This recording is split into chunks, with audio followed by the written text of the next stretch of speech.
Hello everyone. I got 7 jokes for you today. A man named Bob and his wife, Linda, are driving when they get stopped by a policeman. Bob, who is driving, asks, "What's wrong, officer?" The policeman replies, "You were driving at least 75 in a 55 miles per hour zone." Bob says, "No, sir, I was going 65. Linda says, "Oh, Bob, you were going 80. Bob gives his wife a nasty look. The policeman says, "I'm also going to give you a ticket for your broken tail light." Bob says, "Broken tail light? I had no idea about that." Linda says, "Oh, Bob, you've known about that tail light for a long time." Bob gives his wife another nasty look. The policeman then says, "I'm also going to give you a ticket for not wearing your seat belt." Bob replies, "Oh, I just took it off when you walked up to the car." Linda adds, "Oh, Bob, you never wear your seat belt." Bob turns to his wife and shouts, "Will you just shut up?" The officer turns to the woman and asks, "Madam, does your husband always talk to you this way?" Linda says, "No, officer, only when he's been drinking." 2 men dressed in pilot suits walk down the aisle of the airplane. Both are wearing sunglasses. One is being guided by a seeing eye dog, and the other is feeling his way along the aisle with a walking stick. The passengers start to laugh nervously, but the men go into the cockpit. The door shuts, and the engines begin to roar. The passengers look around, hoping to see a sign that this is just a prank, but there's no such sign. The airplane starts moving faster and faster down the runway, and the people by the windows realize they're heading straight for the sea at the end of the airport. Just as it looks like the plane will crash into the water, the cabin fills with terrified screams. At that very moment, the plane lifts up smoothly into the sky.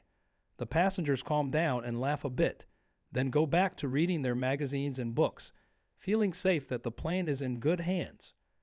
In the cockpit, one of the blind pilots says to the other, "You know, Sam, one of these days, they'll start screaming too late, and we're all going to crash." A girl with golden hair walks into a drugstore and asks the store helper for some bottom spray that makes it smell nice. The drugstore helper, a bit puzzled, tells the girl they don't sell that kind of spray and never have. But the girl isn't bothered. She insists she has been buying it from this store often and she needs more. "I'm sorry," the helper says, "we don't have any." "But I always buy it here," says the girl.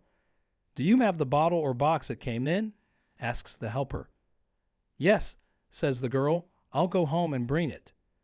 She comes back with the bottle and gives it to the helper, who looks at it and says to her, "This is just a normal roll-on for underworms."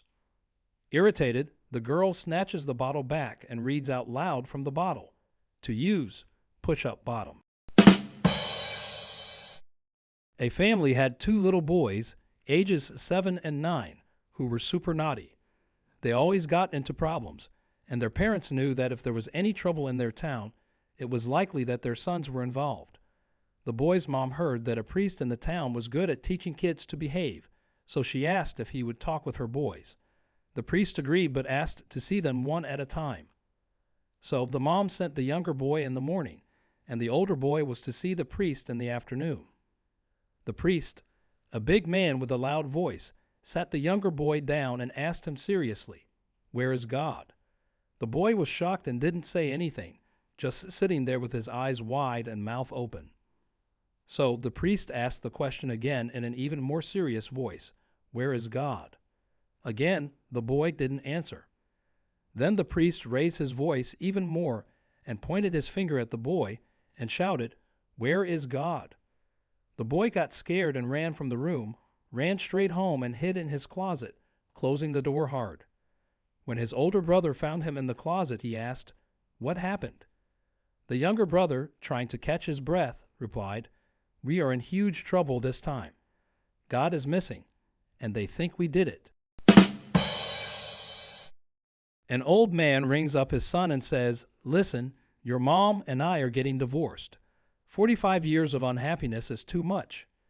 "Dad, what are you saying?" the son yells. "We can't bear to look at each other anymore," he says. I'm tired of her, and I'm tired of talking about this, so call your sister and let her know. And he ends the call.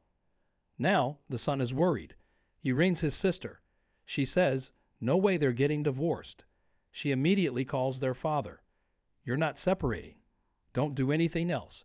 We are coming home tomorrow to talk about this. Until then, don't call a lawyer. Don't sign anything. Are you listening? She hangs up the phone. The old man turns to his wife and says, all right, they're both coming for Thanksgiving and they're paying for their own flights. 3 guys got lost in the jungle and were captured by a tribe of cannibals. The king of the cannibals told the captives that they could stay alive if they pass a test. The first part of the test was to go into the jungle and collect 10 pieces of the same type of fruit. So all 3 guys went in different directions to find fruits. The first one came back and told the king, I got 10 oranges. The king then explained the test to him. You have to push the fruits into your backside without making any face or you'll be eaten. He managed 2 oranges, but on the third one he winced in pain, so he was killed. The second one came back and showed the king 10 grapes. When the king explained the test to him, he thought to himself that this should be easy.